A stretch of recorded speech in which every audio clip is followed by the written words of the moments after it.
দেখো আমের ভিতরে এক স্বাদ, কাঁঠালের ভিতরে এক স্বাদ, কিন্তু এই স্বাদের ভিতরে আম যখন কচি থাকে তখন ভিন্ন স্বাদ, যখন একটু বড় হয় তখন অন্য রকমের স্বাদ, পাকলে আবার আরেক রকমের স্বাদ।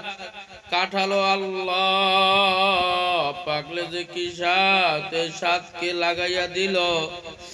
এই স্বাদ কে লাগাইছে? আমার আল্লাহ। আমার আল্লাহ বলেন, বান্দা তোদের জন্য লাগাইছি, তোরা খা, তোরা খা, তোরা খাইয়া আমার ইবাদত কর, আমার শুকরিয়া কর। আল্লাহ এত স্বাদ আমার মাওলায় লাগাই দিয়েছে বান্দার জন্য, বান্দার জন্য কষ্ট না হয় আমার আল্লাহ সব দিয়ে দিয়েছে। তারপরও কেন মাওলাকে ইবাদত করবা না? এ যুবক ভাই, তোর পা দুটা আগাইয়া দে, তোর পা দুটা বলি গুনার করিও না।